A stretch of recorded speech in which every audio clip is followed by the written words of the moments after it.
আমরা দৈনন্দিন জীবনে যেভাবে পটল রান্না করি তার থেকে একটু অন্যরকমভাবে যদি এইভাবে পটলের তরকারিটা রান্না করি তাহলে কিন্তু বাড়ির প্রত্যেকেই এই পটলের তরকারিটা আঙুল চেটে পুটে খেতে বাধ্য হবে। নমস্কার বন্ধুরা, আমি তনুশ্রী চলে এসেছি ইজি কুকিং উইথ তনুশ্রীতে নতুন একটি রেসিপি নিয়ে। আজকের আমার রেসিপি পটলের দো পেঁয়াজা। দেখো, তার জন্য পটলটাকে একটু খোসা রেখে ছোট ছোট টুকরে কেটেছি, আর কেটে নিয়েছি ছোট ছোট টুকরে আলু। 4টে পেঁয়াজ নিয়েছি। পেঁয়াজে প্রথমে দো পেঁয়াজার জন্য পেটালসগুলো খুলে নেব।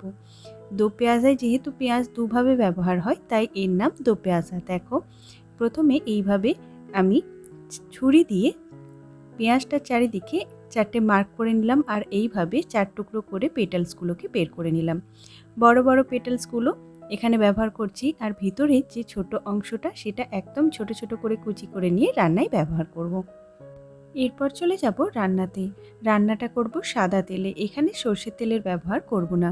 যেহেতু একটু রেস্টুরেন্ট স্টাইল এই রান্নাটা হবে তাই সাদা তেলের ব্যবহারই রান্নাটার স্বাদটা একটু অন্যরকম করবে।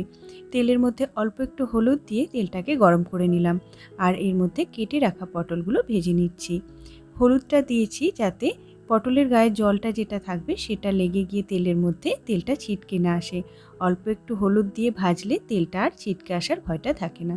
দেখো, পটলগুলো সুন্দরভাবে ভেজে নিয়েছি, সোনালি রং ধরে গেছে। পটলগুলো তুলে সাইডে রেখে দিচ্ছি। এই রান্নায় যে পটলগুলো ব্যবহার করব সেগুলো খেয়াল রাখবো যেন খুব বেশি ভিতরে বীজ দানা না বাঁধে।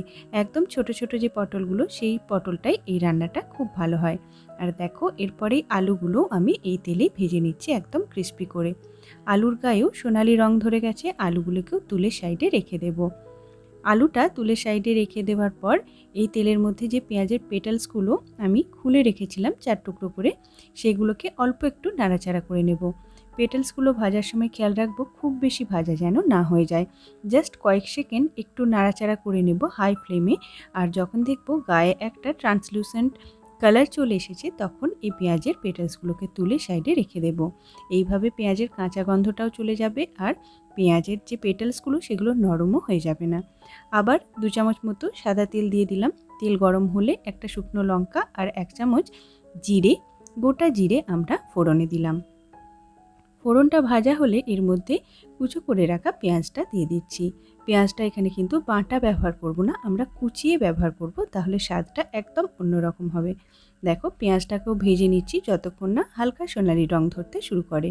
পেঁয়াজ যখন এইভাবে সুন্দর সোনালি রং ধরে যাবে আর ভালোভাবে ভাজা হয়ে যাবে তখন এখানে আমরা কিছু মশলা ব্যবহার করব।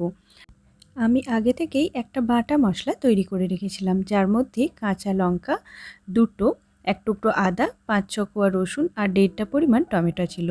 এই রান্নায় টমেটোর পরিমাণটা একটু বেশি লাগবে তাই 1.5টা পরিমাণ আমি এখানে দিয়েছি। যতটা পরিমাণ সবজি সেই অনুসারে দিয়েছি। 1 চামচ হলুদ গুঁড়ো, 1.5 চামচ পরিমাণ জিরে গুঁড়ো আর একটু লঙ্কার গুঁড়ো দিয়ে এরপর মশলাটাকে ভালোভাবে কষিয়ে নেব। কষানোর সময় খেয়াল রাখবো গ্যাসটাকে একটু মিডিয়াম ফ্লেমে রেখে কষাবো ধৈর্য ধরে, যাতে মশলার কাঁচা গন্ধটা ভালোভাবে চলে যায়, মশলাটা পুড়েও না যায় আর সুন্দর একটা সুগন্ধ আসে। মশলা কষানোর উপরেও কিন্তু আমাদের রান্নার স্বাদ সবসময় নির্ভর করে। মশলাটা যখন মোটামুটি 50% কষানো হয়ে যাবে এর মধ্যে ভেজে রাখা আলুগুলো দিয়ে দেব। আলুটা দিয়ে নাড়াচাড়া করে মিশিয়ে নেব, আর এই সময় এর মধ্যে পরিমাণ মতো নুনটাও দিয়ে দিচ্ছি। নুনটা দিয়ে আলু আর মশলাটাকে ভালোভাবে কষাবো যতক্ষণ না মশলাটা থেকে তেল ছেড়ে দেয় আর সুন্দর কষানো হয়ে যায়। দেখো, দেখলেই বুঝতে পারবে মশলাটা সুন্দরভাবে কষানো হয়ে গেছে আর মশলা থেকে তেল ছেড়ে দিয়েছে। এবার এখানে পরিমাণ মতো জল দিয়ে দিচ্ছি। 1.5 কাপ পরিমাণ জল এখানে আমি ব্যবহার করেছি। জলটা দিয়ে ভালোভাবে নাড়াচাড়া করে মিশিয়ে নিচ্ছি। এরপর ফুটে উঠলে এটাকে চাপা দিয়ে 1.5 থেকে 2 মিনিট একটু লো টু মিডিয়াম ফ্লেমে ফুটিয়ে নেব, যাতে আলুগুলো ভালোভাবে সিদ্ধ হয়ে যায়।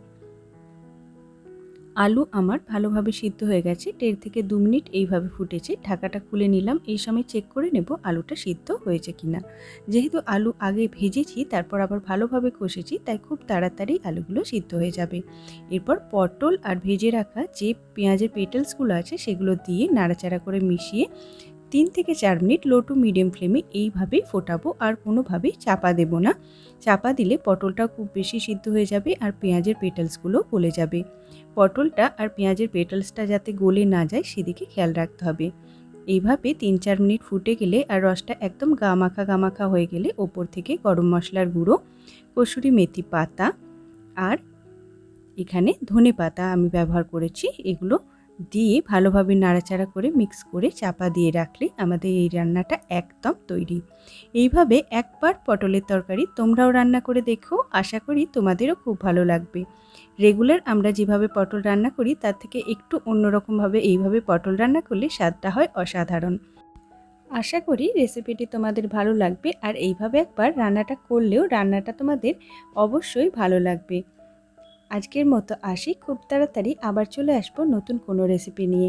আমার রেসিপিটি যদি তোমাদের ভালো লাগে প্লিজ ভিডিওটিকে লাইক, কমেন্ট, শেয়ার আর চ্যানেলটি সাবস্ক্রাইব করে সঙ্গে থাকার অনুরোধ রইল। Thanks for watching my video, please keep supporting me. Thank you.